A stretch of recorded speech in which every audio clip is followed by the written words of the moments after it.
सबसे बड़ा बात तो देखिए, उनके मैनिफेस्टो में रोजगार और नौकरी नाम का कोई जिक्र ही नहीं है। कर रहा है 400 पार 400 पार। अरे 400 पार कौन कर देगा? हम लोग कट्टर भाजपा समर्थक थे 2014 और 19 में।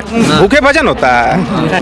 उनको ये भरम है कि हम राम मंदिर बना दिए तो इस बार 400 पार। हम लोग ठगे ही जा रहे हैं। आप अडानी को नहीं जानते होंगे 2014 से पहले। आज वो देश का सबसे अमीर आदमी है। 10 लाख करोड़ रुपया जो है बिजनेसमैन का माफ कर दिया गया। भूखमरी में हम पाकिस्तान से पीछे हैं, नीचे हैं। ठीक है, उसके बाद जीडीपी हमारा दिन प्रतिदिन खराब होते जा रहा है। श्रीलंका क्या कहते हैं, इससे बांग्लादेश से खराब है। तो हम देश को कैसे माने कि आगे जा रहा है? हम कल भी मोटरसाइकिल से चलते थे, आज भी मोटरसाइकिल से चल रहे हैं।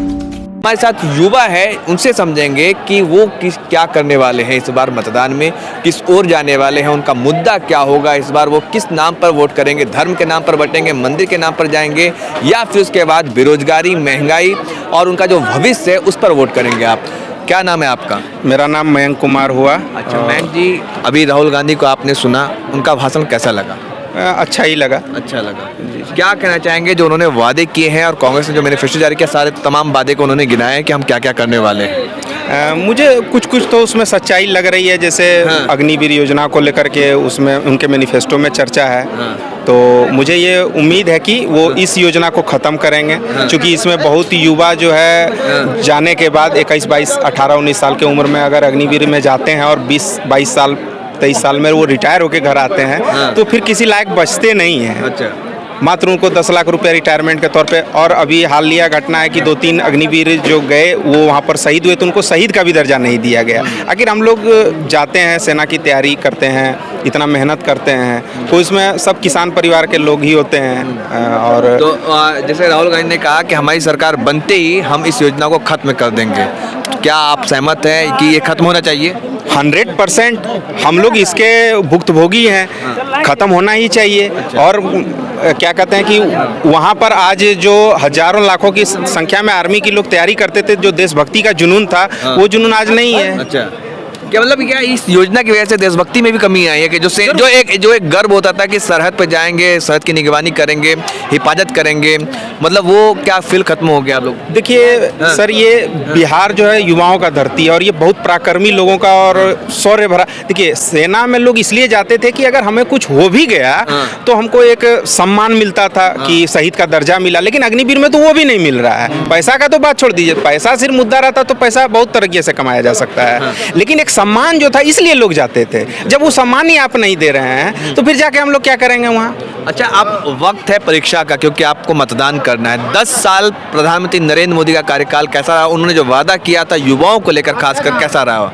देखिए, कुछ चीज़ें उनकी ठीक ठाक है, और लेकिन कुछ चीज़ें तो इतनी खराब है कि जो ठीक ठाक है वो भी उसमें संलिप्त हो जाती है। जैसे कि मान के चलिए कि जो देश का सुरक्षा को लेकर के है, या जो विदेशी पटल पे ठीक ठाक है उनका व्यवस्था, लेकिन क्या कहते हैं कि जो युवाओं का जो महंगाई है देश के अंदर में, और चाहे जो रोजगार को लेकर के बात है, 2014 से पहले बैंकिंग में बहुत अच्छा खासा वैकेंसी आता था, आज वो 0 है। एसएससी, सेंट्रल एसएससी की जो वैकेंसी आती थी, अब वो साल में 1000-2000 आ गई तो आ गई गलती से। रेलवे में जो माना मोदी जी के 2014 में आने के बाद 2018 में उन्होंने 64,000 एएलपी और टेक्नीशियन का वैकेंसी दिया और 1.5-2 लाख के करीब ग्रुप डी का वैकेंसी दिया। और उसके बाद से आज तक जो है 6 साल का टेन्योर पूरा हुआ और इस बार 5,000 एएलपी का और 9,000 टेक्नीशियन का वैकेंसी आया। और उनके सबसे बड़ा बात तो देखिए, उनके मैनिफेस्टो में रोजगार और नौकरी नाम का कोई जिक्र ही नहीं है। कर रहा है 400 पार 400 पार। अरे 400 पार कौन कर देगा? हम लोग कट्टर भाजपा समर्थक थे 2014 और 19 में।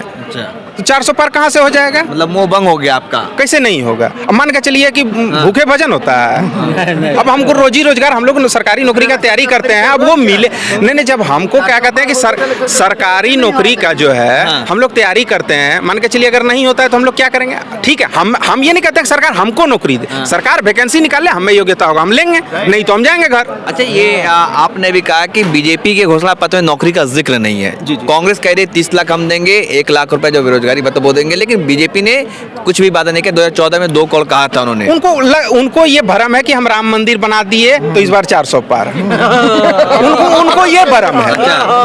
और देखिए, एक हालिया घटना आपको हम बता रहे हैं, क्योंकि हम लोग इससे जुड़े हुए हैं, तो हम लोग ज्यादा युवाओं के बारे में जानते हैं। सरकारी नौकरी का ही तैयारी करते हैं।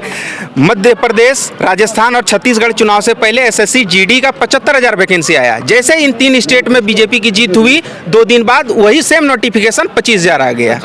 50 और मैं कह रहा हूँ कि 400 पार यदि इस बार बीजेपी हो जाता है तो ये भी जो रेलवे का वैकेंसी हो चाहे जीडी का वैकेंसी हो ये भी कैंसिल हो जाएगा। मतलब क्या लगा, ठगा जा रहा है हम युवा? लोग ठगे ही जा रहे हैं। आप अडानी को नहीं जानते होंगे 2014 से पहले, आज वो देश का सबसे अमीर आदमी है। 10 लाख करोड़ रुपया जो है बिजनेसमैन का माफ कर दिया गया। और आप मोदी जी बता रहे हैं कि किसान खेती कैसे करेंगे, एमएसपी हम नहीं देंगे, वो विदेश में अरे हमको घाटा नफा है, हम लोग सब किसान परिवार से आते हैं। अगर एमएसपी पे थोड़ा सा सपोर्ट मिलता है किसानों को, देखिए हर किसान बिहार के अंदर तो नहीं, लेकिन हरियाणा मध्य प्रदेश उधर थोड़ा सा ज़्यादा ये है, लेकिन बिहार, हाँ बिहार में उतना नहीं है, लेकिन फिर भी हम लोग जो थोड़ा मतलब सक्षम किसान है तो अगर सरकार को धान बेचते हैं तो थोड़ा सा अच्छा रेट आता है।